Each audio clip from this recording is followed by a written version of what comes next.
एक गांव में लोग मिलजुल कर होली की तैयारियां कर रहे थे। हर तरफ रौनक ही रौनक और चहल पहल थी। होली के पर्व को लेकर गांव के लोग बहुत उत्साहित थे। चारों तरफ सजावट और रंग ही रंग थे कि तभी वहां एक चुड़ैल आ जाती है।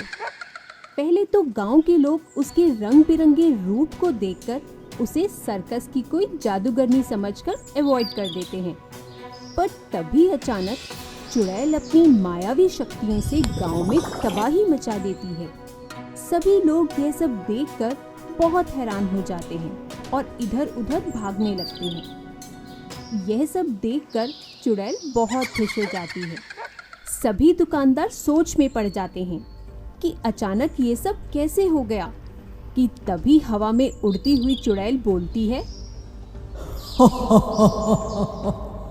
बहुत पसंद है मुझे लुक्का छिपी का यह खेल, क्योंकि नाम है मेरा रंग बिरंगी चुड़ैल।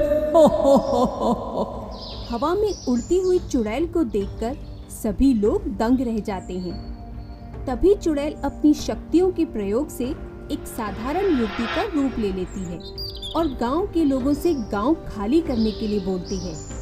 पर गांव के लोग इस बात को मानने से इनकार कर देते हैं। चुड़ैल उन सभी लोगों को बहुत समझाती है, पर कोई भी उसकी बात नहीं मानता।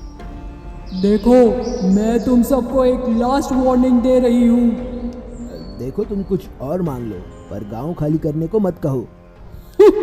शायद तुम्हें पता नहीं, पर मैं एक बार जो कमिटमेंट कर देती हूँ उसके बाद तो मैं अपने आप की भी नहीं सुनती। लगता है तुम मुझे नहीं जानती। प्रेम नाम है मेरा, प्रेम चोपड़ा। आंखें निकाल कर गोटियां खेलता हूँ, गोटियां। प्रेम की बात सुनकर चुड़ैल को बहुत गुस्सा आता है। वह गुस्से के कारण अपने रंग बिरंगे रूप में वापस आ जाती है, जिसे देखकर गांव वाले बहुत हंसते हैं।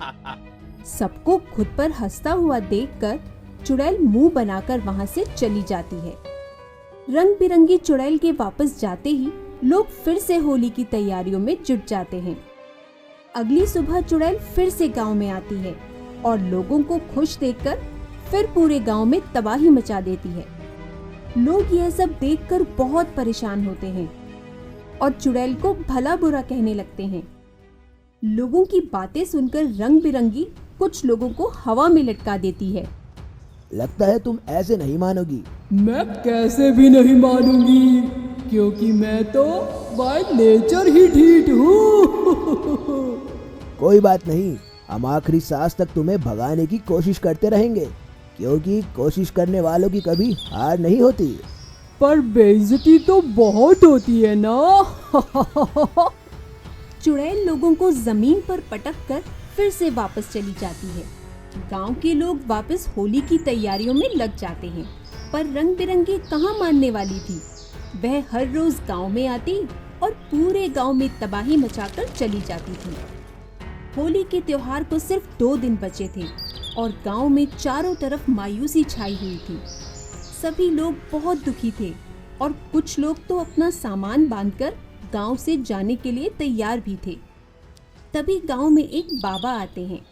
सबको मायूस देखकर बाबा गांव वालों से पूछते हैं, क्या हुआ? 2 दिन बाद होली का त्योहार है और तुम सब इतने उदास हो। ना कोई सजावट और ना ही कोई रौनक। सब ठीक तो है?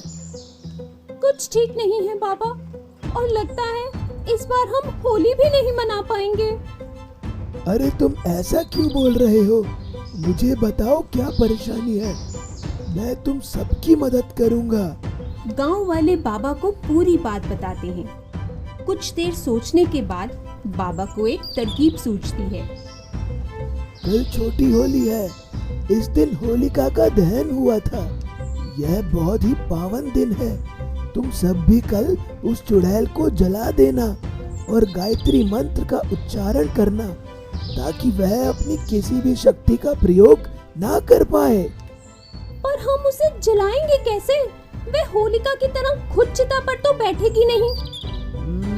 मेरे पास एक तरकीब है। तुम सब लकड़ियों का एक सुंदर सिंहासन बनाओ, बाकी सब मैं देख लूंगा।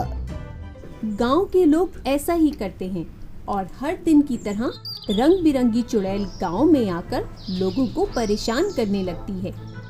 तभी प्रेम चुड़ैल के पास आता है। रंग बिरंगी, हम सारे हार मान चुके हैं, इसलिए हम इस गांव को छोड़कर जा रहे हैं। पर हम जाने से पहले तुम्हें अपने गांव की रानी बनाकर तुम्हारे सर पर ताज सजाना चाहते हैं। आखिर तुम अक्ल के दुश्मनों को अक्ल आ ही गई। हाँ हाँ, अब तुम जल्दी से सिंहासन पर बैठ जाओ, कहीं समय निकल न जाए। रंग बिरंगी चुड़ैल बहुत खुश होती है और जल्दी से सिंहासन पर बैठ जाती है। गांव के लोग उसके बैठते ही सिंहासन को आग लगा देते हैं और गायत्री मंत्र का उच्चारण करने लगते हैं। देखते ही देखते रंग बिरंगी के सारे रंग उड़ जाते हैं और वह जलकर राख हो जाती है। गांव के लोग बहुत खुश होते हैं और अगली सुबह खुशी खुशी होली का त्योहार मनाते हैं। अगर आपको यह वीडियो पसंद आया हो तो इसे लाइक कीजिए, चैनल सब्सक्राइब कीजिए और हमारे लेटेस्ट वीडियो सबसे पहले देखने के लिए बेल आइकन दबाना ना भूलें।